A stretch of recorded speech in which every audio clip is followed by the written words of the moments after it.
we call them highways.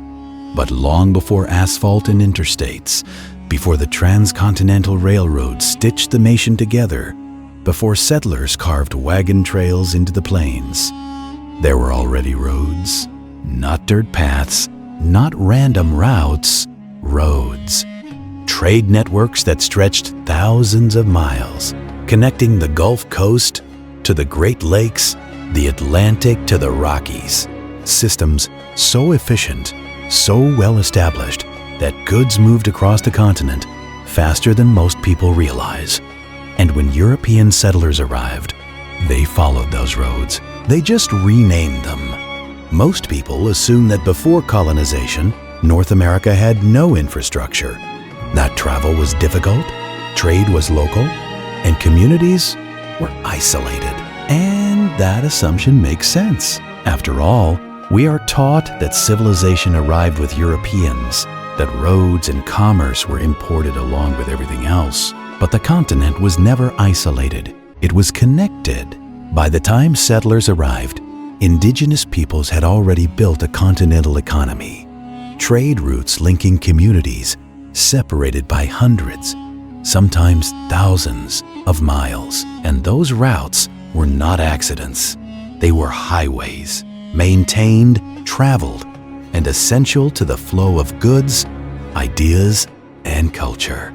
The year is 1200. The place, the Mississippi River Valley, somewhere near the confluence with the Missouri in the shadow of the great city of Cahokia. The air is thick with the scent of wood smoke and river water. Canoes line the shore, packed with goods. You see bundles of hides, baskets filled with dried corn, copper ingots wrapped in leather, shells strung into necklaces. A trader from the Gulf Coast has arrived. He has been traveling for weeks, following a network of rivers and overland trails that connect his home to the urban center you now stand in. He carries conch shells, sacred, valuable, traded for copper from the Great Lakes, mica from the Appalachians, obsidian from the Rockies. This is not a random meeting. This is commerce, and it happens every season. Traders move along established routes, stopping at villages and cities that serve as hubs, exchanging goods that have traveled distances rivaling any European trade network of the time. The roads are not paved, but they are real, worn into the earth by generations of feet, hooves, and sledges, wide enough for groups to travel, clear enough to follow even in winter. And they stretch across the continent. These trade networks were sophisticated. From Cahokia, routes radiated outward, north to the copper mines of Lake Superior, south to the Gulf Coast, east to the Atlantic, west to the Great Plains, and beyond. Goods moved along rivers and across portages, along ridgelines and through valleys, following paths that avoided swamps, crossed at shallow fords, and connected resource-rich regions to population centers. Shell beads from the Pacific coast ended up in the Ohio River Valley. Turquoise from the southwest reached the Great Plains. Obsidian from Yellowstone traveled to Cahokia. Copper from Lake Superior was worked into tools and ornaments traded across the entire eastern woodlands. This was not barter in isolated villages. This was long-distance trade, and it required infrastructure, reliable routes, known stopping points, relationships between distant communities, shared standards of value. The roads were not marked with signs, but everyone knew them. They were passed down through generations, encoded in memory, maintained by the communities that depended on them. Imagine a young woman in the year 1400 preparing to leave her village in what is now Georgia. She is part of a trading family. Her father and uncles make the journey north every spring, carrying bundles of woven cloth, baskets of dried fish, bags of shells collected from the coast. She has watched them pack, has heard the stories of the towns they visit, some just a few days' walk away, others weeks distant. She knows the routes by name, knows which rivers to follow, which trails to take. This year, she will go with them, and as they walk, she will learn not just the physical paths, but the relationships that make trade possible, the families they stay with, the rituals of greeting, the protocols of exchange that ensure safe passage through territories controlled by other nations. She does not know that within 2 centuries, these routes will be overtaken by settlers, that the trails her people maintained will become colonial roads, then state highways, then modern interstates. She does not know that history will forget who built them first, but in this moment, she is walking a road that has been here longer than she has been alive, and it will outlast her, too. When European settlers began moving inland, they needed roads, and they found them.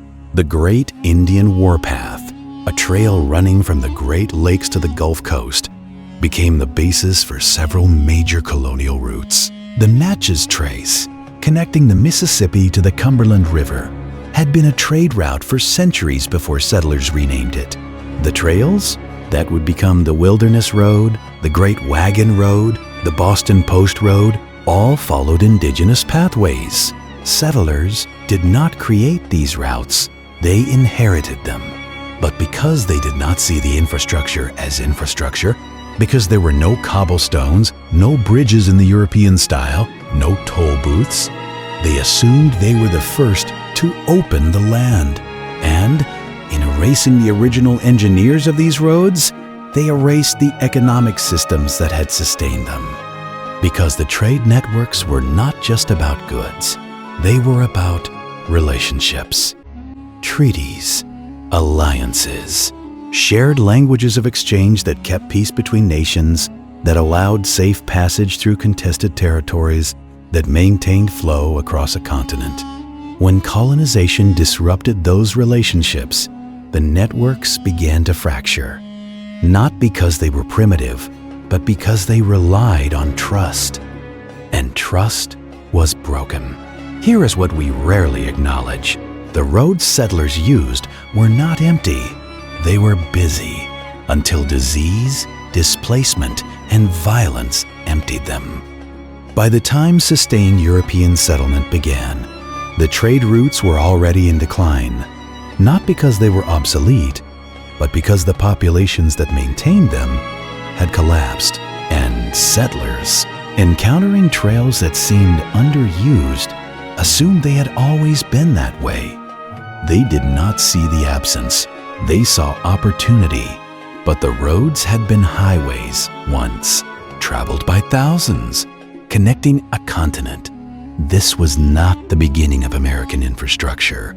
It was the continuation of something older.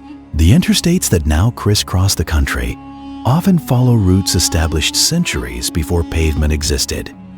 I-40 traces parts of the old trade routes across the southern plains. I-75 runs parallel to paths that connected the Great Lakes to the Gulf. The Lincoln Highway follows trails worn into the earth by peoples who knew the land long before it had a name. The roads were always here. We just built over them. And in doing so, we forgot who made them first. Today, if you drive across the country, you are likely following paths that were old when the first European ships arrived. The ridgelines, the river crossings, the valleys that cut through mountain ranges. These were not chosen at random. They were chosen because they worked. Because for thousands of years, people tested routes, learned the land, and passed that knowledge forward. And in some places, the old roads are still visible, not paved, not marked, but there, worn into the earth, waiting for those who know how to see them. We call them highways, but now you know, they were never just that.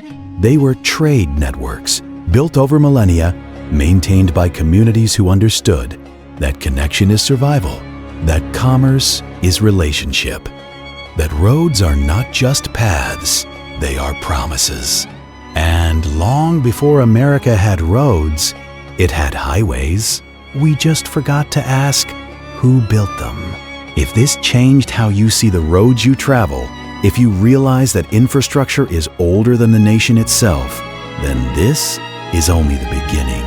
Subscribe to Before America, where the story starts before the maps, and the past is never as simple as we were taught.